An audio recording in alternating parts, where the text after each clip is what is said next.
This is a follow-up episode with Cindy, and as we learned in our previous episode, she had a little incident with a stairs,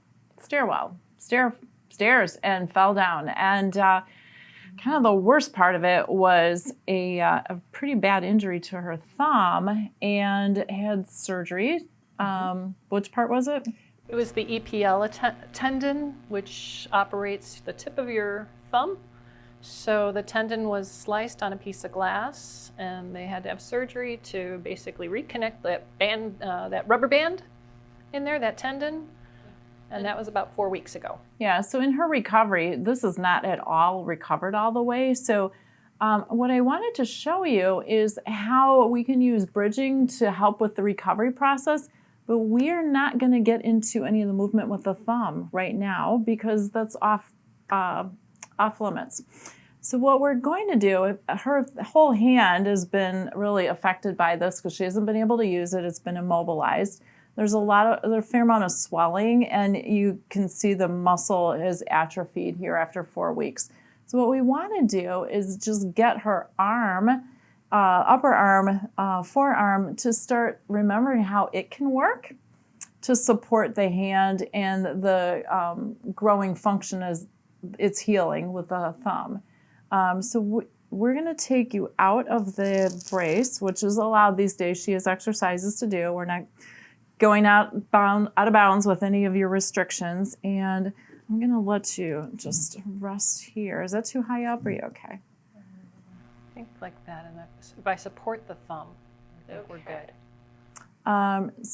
Actually, let's see if we can find it better. Is that better? Yeah, there.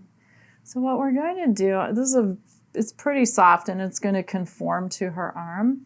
We're not trying to move the thumb. We're trying to restore some movement in her wrist and her forearm. So I'm just going to support and kind of nestle this in about where the brace has been at the end. And we're just going to go little tiny movements. These are little tiny muscles. And what you may be able to see is the skin starts moving a little bit more, but her fingers should start relaxing. And hopefully by the time we're done, you start to see some definition in the back of her hand where it's still a little swollen. And just again, it's supported on both sides, the top and the bottom and the thumb. And because of surgery, you may not have seen it, but there's a scar that goes all the way up to... No, the scar is just here. No, This is not a scar, that's just... from being in the brace. Okay, anyway. So I'm going to change this so it's long ways. And it's a little different motion, but still it's kind of up and down and a little bit from side to side. And her fingers are starting to get a little more relaxed. Okay, I got to be careful that we don't move your thumb. And so let's go back to, I'm going to hold the hand and we're going to try to get a little movement in the forearm so that will open up movement at the wrist. There we go. You're providing a great platform for that thumb. So how long did it take for the pain to go away? Or is it still... Oh, it's still painful, but it's tolerable. It's just a long process to get the motion back now. So what's interesting is this whole area is actually kind of cool to the touch. It's almost like your circulation has been impacted. Okay, so did they have to graft or did they just sew it together? They just sewed it together. Okay, is this in bounds? Can I touch here? I think you can touch there. Okay, so where it was actually sewn together, it's a little traumatized. I'm trying to get some motion in her wrist, and I'm going to support just right there a little bit to see if we can get her wrist moving better.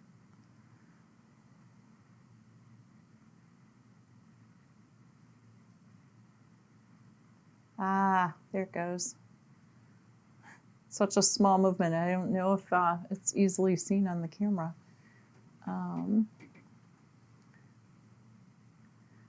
Your poor wrist, it doesn't go anywhere. Up, down, sideways. No, there's some exercises that You're working on. working on. Yeah. Hopefully this will let you be more successful with the exercises. And it may look like I'm trying to pull this. I'm not. I'm just actually trying to guide it, but very, very gently. There we go. Okay.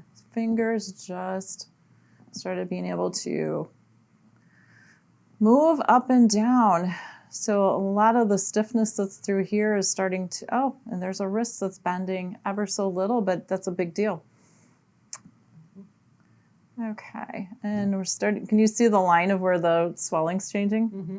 Yeah, so let's try to get a little bit more. I'm gonna try to get them so they bend and connect to the wrist. So it's almost a little bit of a pumping type of motion, like a piston. And yeah, it's like the line of where the swelling is keeps creeping further closer to your wrist, which is good. That's what we want. Because once the swelling goes down, you'll be able to move it better and it'll feel more comfortable. Oh, look at how those fingers are moving now. Mm-hmm. Hey. And let's see about back here. Oh, it's feeling warmer now. Okay, you good with the thumb? Yeah, I think we're good. Okay, I'm gonna hold here where the surgery was just a little bit and here.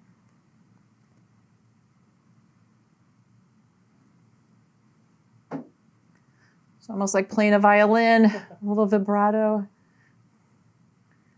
But we have little tiny relationships inside to kind of help wake up. And now this whole little finger side of her hand is starting to move, and it's referenced as the ulnar side, the ulnar bone and the ulnar nerve.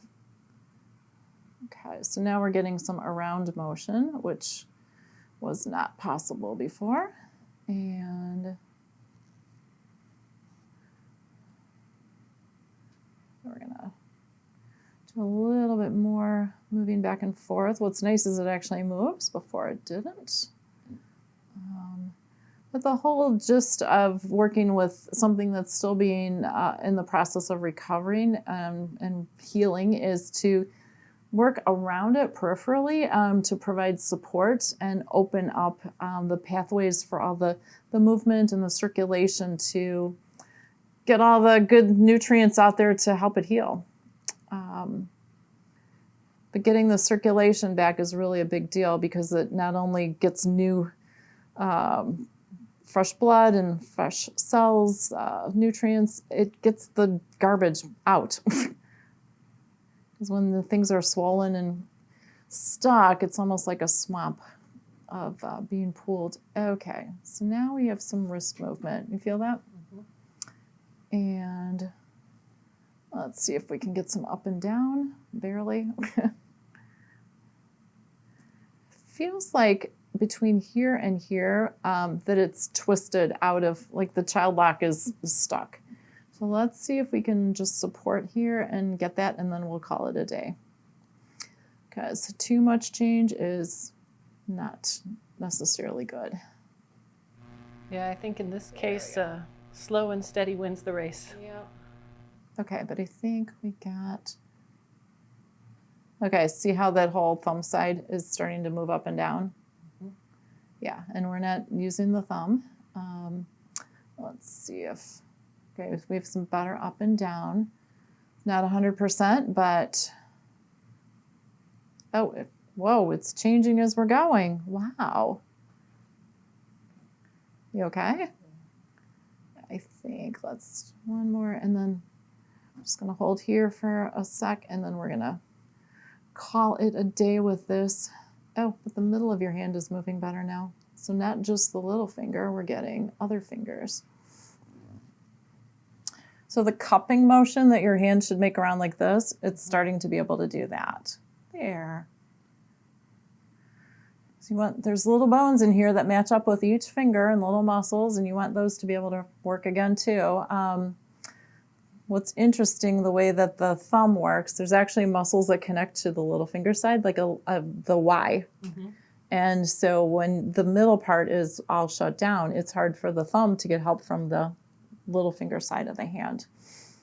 Okay, so let's carefully turn it on its side. There, and we're going to turn it back. So this is just forearm motion, and it's very smooth and very easy now, and no pain, right? Mm-hmm. Okay. Alrighty, and then put it down. And this whole area is seeming a lot flatter. The swelling's not completely gone, but I think as the day goes by, that is going to still come down a little bit more. So hopefully it'll just be a little more comfortable, Mm-hmm. and you'll be able to do the exercises to rebuild how that thumb is working with your hand. So thank you for letting us share some very intricate work with supporting a not so nice injury. But kudos to the medical team for putting that back together. Indeed, indeed. They did a good job, I think. Yeah, so thank you at home. This is something that our advanced students would learn as they get past all the basics that you're used to seeing. But I thought it'd be a nice example to understand that bridging has some very specialized uses for helping you move better and feel better. So thank you to Cindy, and give us a like, and see you in the next episode.